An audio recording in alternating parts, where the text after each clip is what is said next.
Si vous étiez piégé dans une école infestée d'enfants cannibales, que feriez-vous? Un mystérieux virus a transformé ces enfants à l'air innocent en monstres sanguinaires, et vous allez devoir utiliser tout ce qui est à votre disposition pour rester en vie. Je vais vous expliquer les erreurs commises, ce que vous devriez faire et comment battre les enfants sauvages dans Cooties. Cet homme a choisi le mauvais jour pour être professeur remplaçant. Alors qu'il se prépare pour aller travailler, Clint se rend en voiture à Fort Chicken et arrive à l'école où il était élève autrefois. Il entre dans l'école et voit des parents dire au revoir à leurs enfants. Il heurte une petite fille qui le sermonne et lui dit de faire attention où il marche. Lorsqu'il entre dans le bureau du directeur, il est accueilli par le directeur adjoint qui lui demande de lui remettre son téléphone. Les enfants ne sont pas autorisés à avoir d'appareil électronique pendant les heures de classe, donc tous les enseignants doivent faire de même. Le directeur adjoint lui indique ensuite où se trouve sa salle de classe, mais celui-ci ne se rend pas compte qu'il va subir la mort la plus brutale qui soit. Avant les cours, il se rend dans la salle des professeurs pour prendre un café. Il demande autour de lui, mais une femme hautaine lui répond qu'elle ne sait pas ce qu'il cherche et lui dit que s'il s'approche davantage, elle appellera la police. C'est bizarre, mais c'est alors qu'il aperçoit son ancienne camarade de classe Lucy assise dans un coin de la pièce. Il s'approche pour lui dire bonjour et il sympathise, mais c'est alors qu'elle lui présente son petit ami Wade, le prof d'éducation physique. L'homme interroge Clint sur son métier d'écrivain, et celui-ci lui explique qu'il travaille sur son premier roman, qui parle d'un bateau maudit. Le petit ami se moque de l'intrigue de son livre, qu'il trouve ridicule. Et à ce moment-là, la première sonnerie retentit, annonçant le début des cours. L'homme entre dans sa nouvelle classe et se présente en écrivant son nom au tableau. Aucun des élèves ne semble s'y intéresser, et c'est alors que Clint décide de leur parler de son roman d'horreur. Un élève mesquin l'interrompt pour lui dire qu'il regarde des images obscènes, et Clint décide de lui confisquer son téléphone. Mais l'élève lui dit qu'il se plaindra de lui à l'école s'il le touche. Pour éviter les ennuis, Clint invite Calvin, un garçon aux cheveux bouclés, à lire le premier chapitre. Parallèlement, le tyran commence à harceler la fille à l'air malade. Il essaie de lui tirer les cheveux, mais il finit par lui arracher toute sa couette d'un seul coup. La fille pique alors une crise et lui arrache un gros morceau de chair à la joue avant de s'enfuir. Mais la laisser partir sera sa plus grosse erreur, parce que ce professeur ne se rend pas compte qu'elle a déjà été infectée par un virus dangereux. Clint emmène le garçon chez l'infirmière qui examine son visage, et elle lui dit qu'il doit être emmené à l'hôpital, sans se douter qu'ils sont tous à 2 doigts d'une pandémie de zombies. Plus tard, dans la cour de récré, le garçon blond s'approche de la fille à l'air malade qui joue seule dans la terre. Mais il va immédiatement le regretter. Tout à coup, elle l'attaque, et en quelques minutes, le garçon blond se transforme en un monstre assoiffé de sang, semant le chaos parmi les autres enfants.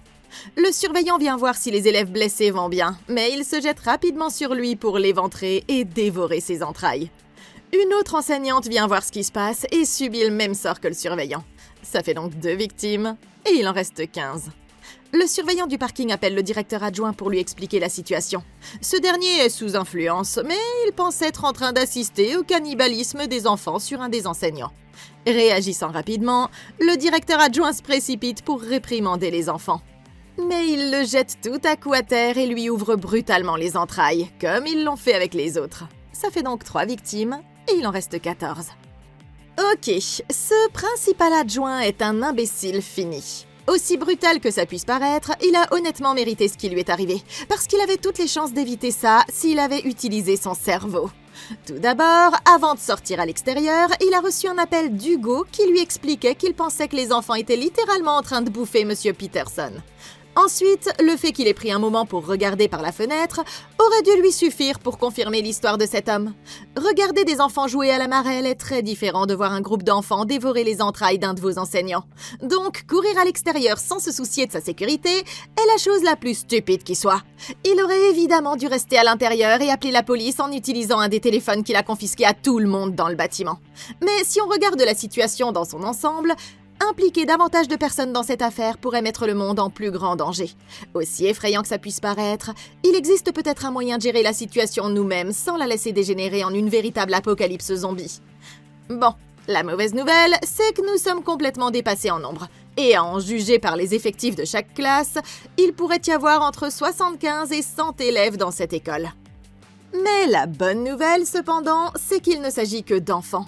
Combattre une armée de zombies de taille réduite est un énorme avantage, parce qu'ils n'ont pas encore développé la masse ni la musculature d'un adulte. Ça signifie que si la situation venait à s'aggraver, nous pourrions facilement les mettre au tapis sans avoir à les combattre ou à nous exposer à leurs morsures. Un autre avantage majeur, c'est que ça se passe pendant la récré. Ça signifie que presque tous les élèves sont à l'extérieur, ce qui nous donne une super occasion de verrouiller toutes les entrées du bâtiment. Une fois qu'on aura fortifié notre position et créé une solide barricade avec des tables et des chaises, j'essaierai d'attirer les enfants vers une seule entrée pour qu'ils suivent un passage étroit, parce que ça les rendra plus faciles à attaquer et limitera les dégâts qu'ils pourraient nous causer.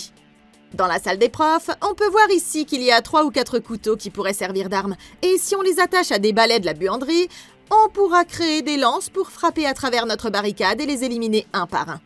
Il est fort probable qu'il y ait également des journaux ou des magazines dans la salle des profs qui pourraient être utilisés efficacement comme protection contre les morsures en les enroulant autour de vos bras et de vos jambes, là où il y a le plus de risque d'être mordu. À présent, nous avons besoin d'un moyen intelligent d'attirer les zombies, et c'est pourquoi j'utiliserai cette femme. Tout à l'heure, l'enseignante s'est vantée du système d'alarme personnel qu'elle porte sur elle. Si c'était moi, j'appuierais sur le bouton et je le placerais dans l'embrasure de la porte pour attirer l'attention des enfants.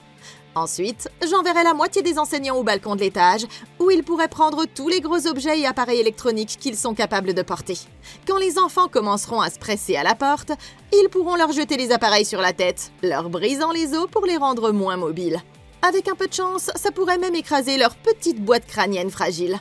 Je sais que ça semble brutal, mais un zombie est un zombie. Et si vous n'êtes pas prêt à déshumaniser ceux que vous aimez, vous mourrez probablement en servant de bouclier de viande. Pendant ce temps, les enseignants dans la salle des profs n'ont aucune idée de ce qui se passe. L'enseignant bizarre montre quelque chose à l'extérieur, et ils regardent tous par la fenêtre pour voir que c'est le chaos total. Wade voit le carnage qui se déroule et arpente la cour de l'école. Réalisant que ces menaces ne fonctionnent pas, il se précipite à l'intérieur du bâtiment tandis que les enfants le poursuivent. Il sprinte vers la salle des profs et leur dit de faire attention à ces gamins. C'est alors que les élèves apparaissent à la fenêtre, martelant la porte et agissant de manière très étrange.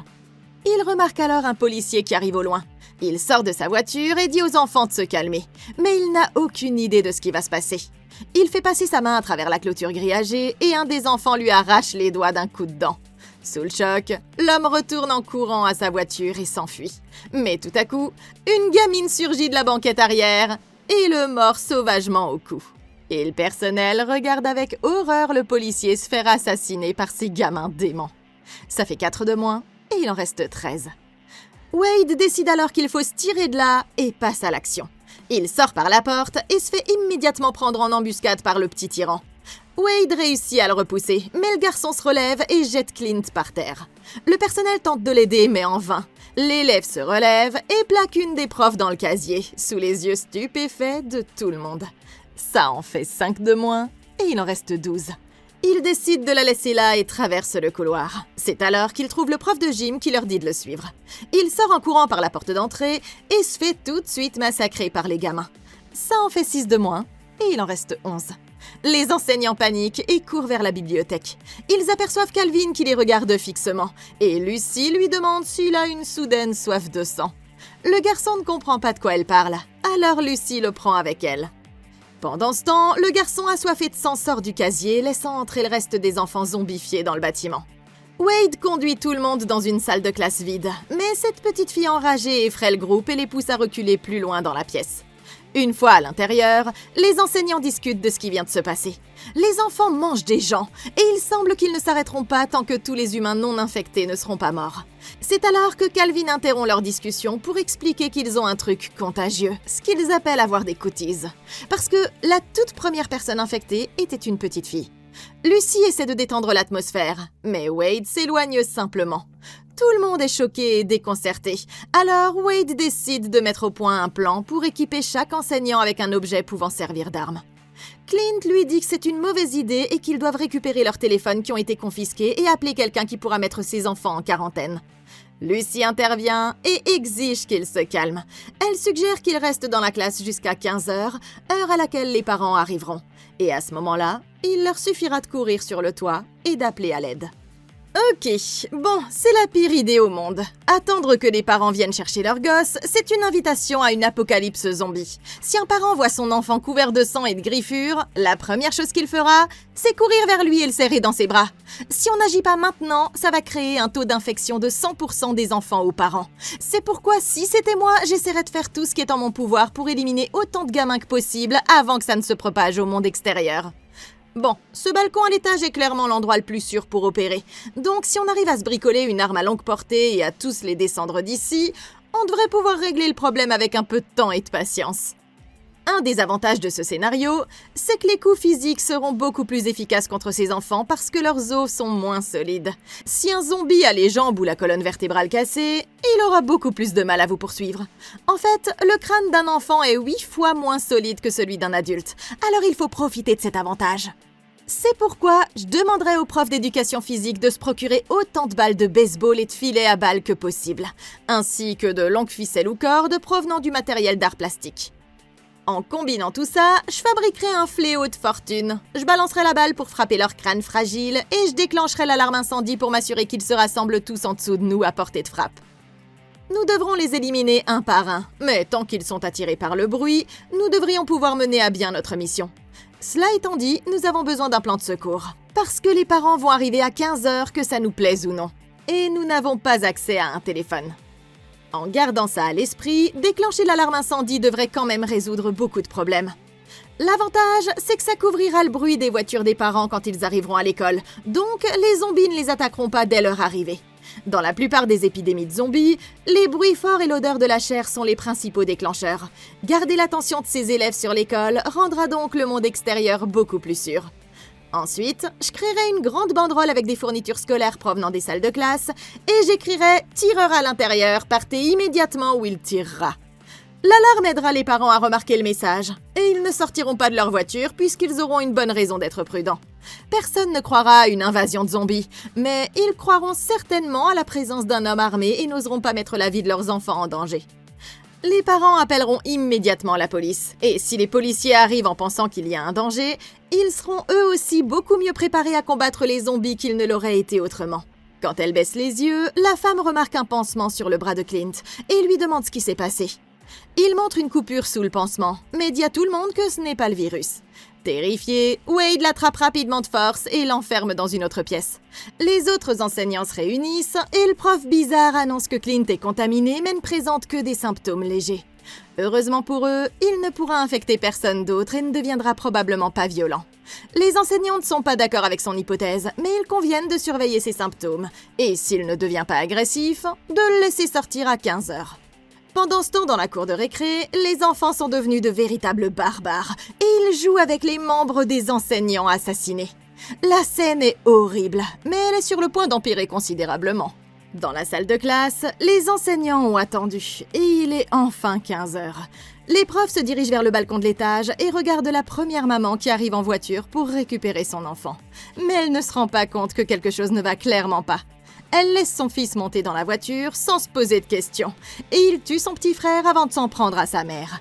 Ça fait 7 morts et il en reste encore 10. C'est dramatique, mais tout à coup, une autre élève attrape la jambe d'un enseignant. Ils se rendent compte qu'elle n'est pas une zombie, puisque les autres enfants essaient de la choper. Alors ils l'aident à se relever avant de retourner en courant dans le bâtiment. Arrivés à l'auditorium, ils sont poursuivis par encore plus d'enfants. L'un d'eux parvient à entrer, et Wade n'a d'autre choix que de le tuer sans hésiter. L'homme s'éloigne tandis que tout le monde regarde horrifié ce qu'il vient de faire, et Lucy tente de rassurer les enfants innocents. C'est alors que la fillette révèle qu'elle a été griffée, ce qui signifie qu'elle est sur le point de devenir infectée. Lucy la dirige vers les toilettes des filles et maintient la porte fermée, craignant qu'elle ne devienne violente. Elle entre dans la pièce où Wade s'est caché et lui demande s'il va bien. Il lui répond sarcastiquement qu'elle ferait mieux d'aller voir Clint plutôt que lui. Mais elle insiste sur le fait qu'il n'y a rien entre eux et qu'ils ne sont qu'amis. Pendant ce temps, dans les toilettes des garçons, les enseignants examinent le corps de l'enfant mort. Ils remarquent que son sang est noir. Alors l'enseignant chelou tente d'extraire son cerveau pour obtenir plus d'informations. Trop chelou. Il l'apporte à l'extérieur pour que tout le monde puisse le voir et explique que le cerveau présente des signes de nécrose et de décomposition comme celui d'une personne morte. Ça veut dire que même si les enfants ont une apparence et un comportement humain, leur cerveau est irrémédiablement affecté sans possibilité de guérir. Ces enfants ont été infectés par un virus, et d'après ce qu'on a vu jusqu'à présent, les cuties ne se propagent qu'aux personnes qui n'ont pas encore atteint la puberté. Ok, ça change la donne. La fillette a déjà été blessée, mais elle ne s'est pas encore transformée en zombie, ce qui signifie qu'elle doit avoir atteint un certain degré de maturité. Tant que vous avez passé le cap de la puberté, vous ne risquez rien. Maintenant, je ne sais pas ce que ça signifie pour Frodon Saket, parce qu'il est sans doute en pleine puberté depuis 25 ans déjà. Mais il ne montre pas non plus de symptômes de zombification, nous devrions donc le libérer. Plus nous serons nombreux à réfléchir à un moyen d'échapper à ces petits monstres, plus nous aurons de chances de survivre. Maintenant, nous venons d'apprendre que le cerveau des enfants montre des signes de nécrose, c'est-à-dire la mort des tissus corporels, mais ça ne veut pas dire qu'ils sont complètement morts. Ce qui est fou, c'est que quand on regarde à l'extérieur, on voit qu'ils agissent toujours comme des enfants. Bon, sauf qu'au lieu de jouer à la poupée ou à la corde à sauter, ils jouent avec des parties de corps humain. Mais ça veut dire qu'ils ont une activité cérébrale bien plus développée que le zombie habituel. D'après ce qu'on voit, ce genre de comportement montre qu'ils ont peut-être encore des fonctions socio-émotionnelles actives qui viennent de leur système limbique. Du coup, non seulement ils peuvent jouer ensemble, mais ils peuvent aussi coopérer avec leurs camarades si leur survie en dépend. Ça en fait des zombies extrêmement dangereux à affronter, et ça signifie que nous devrons redoubler d'efforts pour viser leurs points faibles afin qu'ils ne puissent pas utiliser leur intelligence contre nous. Bon, normalement, un zombie aurait également des fonctions hypothalamiques endommagées, ce qui le pousserait à manger et à boire sans arrêt comme s'il n'était jamais rassasié. Autrement dit, il ne peut se concentrer que sur le problème immédiat, satisfaire sa faim. Nous devons donc nous assurer qu'ils se concentrent autant que possible sur la nourriture afin d'empêcher leur activité cérébrale supérieure de se déclencher et de les pousser à nous attaquer. En gardant ça à l'esprit, je créerai une distraction pour eux et j'utiliserai ce gamin comme appât. D'abord, je chercherai des cordes à sauter qui pourraient se trouver dans les salles de sport si on peut encore y accéder. Je les monterai à l'étage et je les attacherai à plusieurs chaises. Ensuite, je descendrai l'enfant de manière à ce qu'il soit juste hors de portée des zombies et je ferai couler du sang sur eux pour que la horde reste concentrée sur lui. Le garçon n'aimera probablement pas cette idée, mais il sera beaucoup plus enclin à faire confiance à ses profs si nous insistons et lui expliquons que nous savons ce que nous faisons et que nous veillerons à ce qu'il ne soit pas blessé. Si la stratégie fonctionne, les zombies se jetteront sur le garçon pour essayer de le manger. Ça nous permettra de dégager un passage dans la cour de récréation pour atteindre le véhicule du prof de sport. De là, nous pourrons commencer à foncer dans la horde pour les éliminer et sauver le gamin une fois que tous les zombies auront été écrasés. Sauver l'humanité est un travail difficile, et il faut parfois prendre des risques si on veut avoir une chance de survivre. Tout à coup, les lumières s'éteignent et Calvin s'évanouit. Il est diabétique et il a besoin de manger rapidement, sinon il va mourir. Ils entendent un bruit sourd à l'extérieur et tout le monde commence à paniquer. À la surprise générale, l'agent d'entretien fait son apparition. Et au même moment, les enfants surgissent de l'autre côté du couloir. Ils se précipitent dans son local et lui demandent s'il a quelque chose à manger. Mais celui-ci n'a que des algues. En écoutant la radio, ils apprennent par une transmission d'urgence que la ville de Fort Chicken est en train d'être évacuée en raison de la propagation d'un virus meurtrier. Personne ne viendra les secourir, et leur seule issue est de se sauver par eux-mêmes. Clint demande des informations sur le véhicule de Wade, et il lui répond qu'il peut accueillir environ 8 personnes. Cependant, les clés se trouvent dans la salle des profs. Il suggère qu'ils s'y rendent, et remarque un conduit d'aération qui pourrait les y mener en toute sécurité. De là, ils pourront récupérer les clés de Wade et trouver quelque chose dans le distributeur automatique pour Calvin. Étant le plus petit du groupe, Clint est le seul à pouvoir passer par les conduits. Équipée d'un talkie-walkie, Lucy l'encourage pendant qu'il se ferait un chemin jusqu'à la salle des profs. Cependant, Wade n'apprécie pas du tout, et il pense que ces deux-là sont plus que de simples amis. Elle s'énerve alors contre lui et décide de suivre Clint dans les conduits. Ils avancent et passent devant une grille qui donne sur une des classes. Ils restent silencieux alors qu'un des enfants semble les fixer du regard. Le garçon, cependant, ne remarque rien, et les deux professeurs rampent rapidement jusqu'à la salle des profs. Une fois à l'intérieur, ils utilisent le distributeur automatique pour acheter un encas tandis que Lucy cherche les clés. Elle annonce qu'elle retourne dans les conduits pour chercher les téléphones. Alors qu'il essaie d'utiliser le distributeur, un gamin surgit de nulle part, obligeant Clint à se cacher. Pendant ce temps, Lucy arrive dans le bureau du directeur, mais elle ne trouve aucun téléphone en état de marche. Elle repart alors dans les conduits, mais un des enfants sait déjà où elle se trouve. Tout à coup, le distributeur automatique fait un bruit fort, provoquant les cris de l'enfant.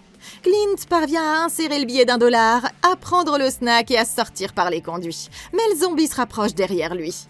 Paniqués, ils rampent pour s'échapper, mais ils se rendent compte qu'ils ne pourront pas retourner dans le local d'entretien. Clint leur envoie alors le snack et ils ressortent dans le bureau du directeur à la place. Ok, c'est le dernier endroit où vous voudriez vous retrouver poursuivi par un zombie. En regardant ce plan, on voit clairement que la largeur de ce conduit d'aération n'est que de 76 cm et qu'il semble avoir à peu près la même hauteur. Il est incroyablement étroit, et si nous prenons la mauvaise direction et que nous nous retrouvons dans un cul-de-sac, nous serons cuits. Vous pensez peut-être que notre meilleur espoir est de trouver un conduit qui monte et de l'escalader, et que lorsque le zombie apparaîtra, nous pourrons lui sauter dessus. Le problème, c'est que ces conduits ne sont pas aussi solides que vous le pensez. Ils sont généralement maintenus par une structure de soutien fragile boulonnée au plafond, et ne sont pas conçus pour supporter le poids d'un homme adulte. Maintenant, une fois de plus, Frodon a l'avantage d'être de la taille d'un hobbit.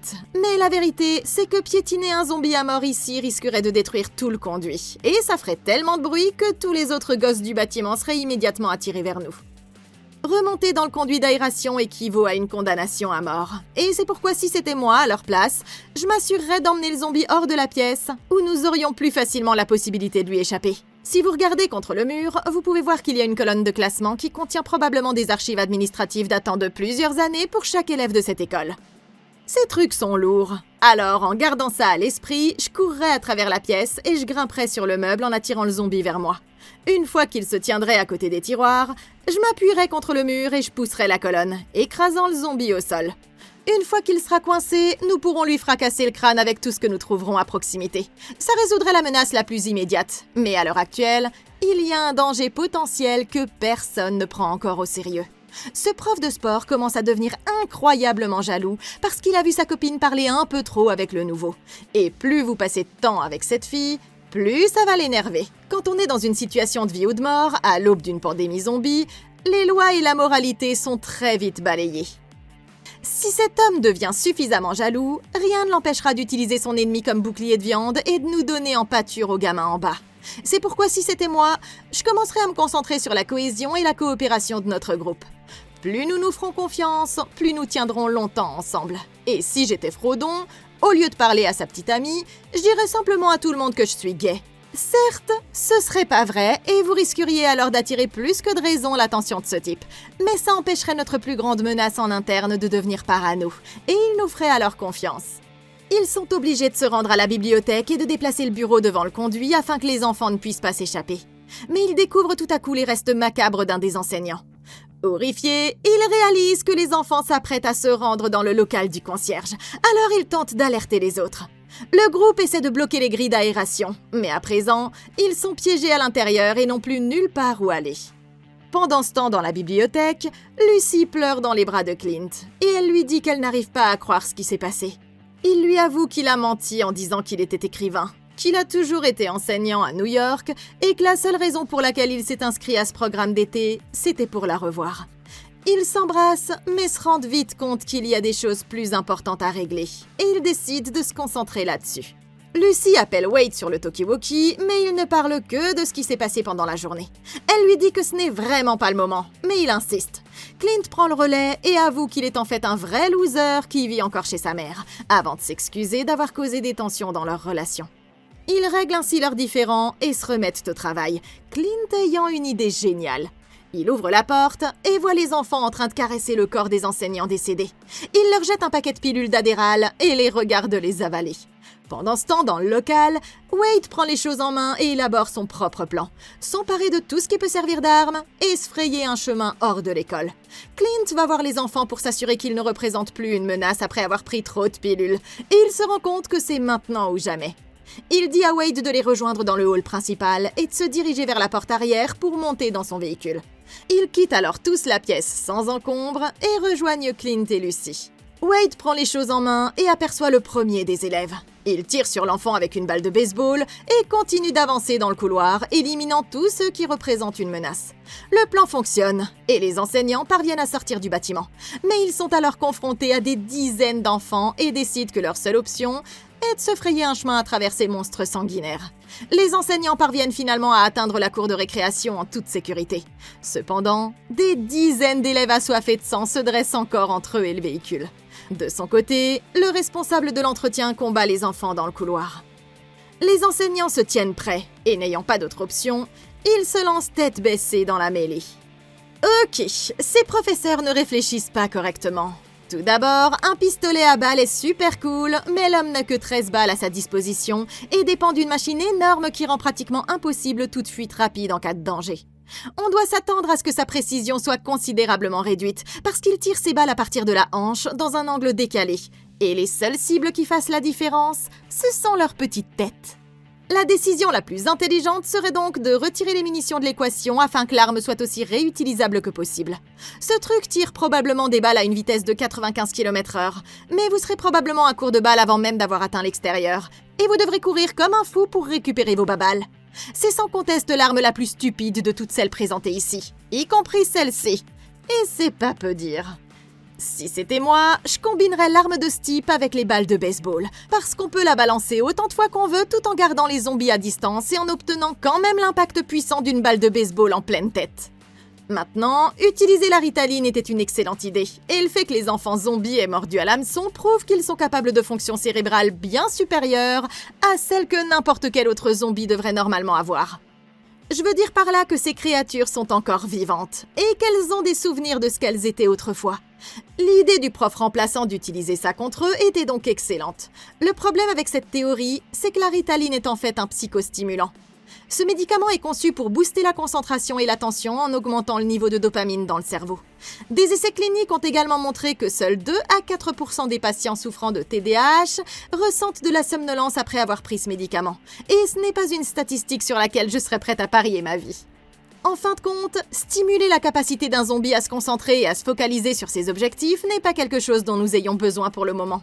Et c'est pourquoi, au lieu de les administrer aux zombies, j'aurais plutôt envisagé de les garder pour nous. Courir pour sauver sa vie est épuisant, et plus nous serons fatigués, plus nous serons susceptibles de commettre une erreur fatale. Cette Ritaline nous aiderait à multiplier nos efforts et à rester concentrés sur notre objectif de survie avec beaucoup plus de clarté. Et elle nous permettrait de réprimer notre faim suffisamment longtemps pour pouvoir nous échapper.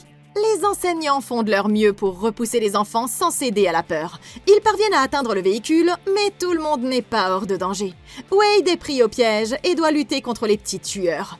Il passe donc la clé à Clint afin qu'il puisse distraire la horde d'enfants sanguinaires.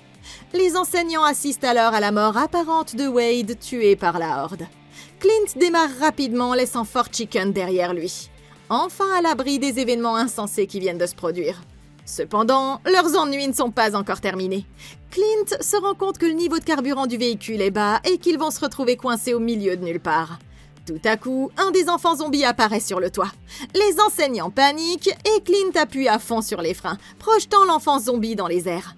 Il regarde derrière eux pour voir ce qui s'est passé et découvre que le gamin est toujours en vie. Il lui manque juste la mâchoire inférieure, mais il semble toujours prêt à tuer. Mais Clint en a assez, alors il fait marche arrière et écrase le tyran de l'école contre un arbre voisin. Ils poursuivent ensuite leur route jusqu'à la ville de Danville, mais quelque chose ne va clairement pas. Des cadavres jonchent les rues devant eux et la ville entière est déserte. Ils décident de sortir et d'explorer les lieux à pied à la recherche de signes de vie. Le prof bizarre les appelle vers un magasin d'électronique où des téléviseurs diffusent des images des actualités locales. Les reportages indiquent que le virus s'est propagé dans tout le pays et que les produits à base de poulet pourraient en être la cause. Clint leur demande s'ils ont servi du poulet à la cantine de l'école, et tout à coup, tout commence à prendre sens. Les nuggets de poulet qu'ils ont servis ont infecté les enfants et affecté leur constitution génétique. Soudain, ils se rendent compte que des dizaines d'enfants les fixent du regard. Ils paniquent et se mettent à courir en se réfugiant dans un bâtiment plongé dans l'obscurité totale. Ils trouvent une lumière et regardent autour d'eux, découvrant des nuggets de poulet éparpillés partout sur le sol. Ils remarquent alors des cadavres dispersés partout aussi. Une boule disco s'allume et ils voient des enfants enfermés dans des cages. Ils aperçoivent un faisceau lumineux au loin, et tout à coup, Wade apparaît. Les enfants sortent en courant de leur cage et les enseignants se précipitent à l'extérieur du bâtiment en évitant de se faire tuer dans les cages de la mort. Ils montent dans un van avec le gardien du parking au volant.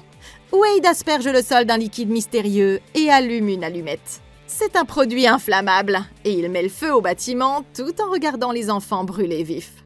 C'est un moment satisfaisant pour lui et les enseignants s'en vont en vanne, bien conscients qu'ils viennent tous de perdre leur emploi. Mais qu'en pensez-vous? Comment auriez-vous battu Cooties? Donnez-moi votre avis dans les commentaires ci-dessous. Merci beaucoup d'avoir regardé. N'hésitez pas à liker et à vous abonner. Et consultez la playlist de Comment battre pour découvrir d'autres vidéos comme celle-ci. Je m'appelle Sophie et je suis toujours fidèle au poste. Et d'ici la prochaine fois, passez une excellente journée!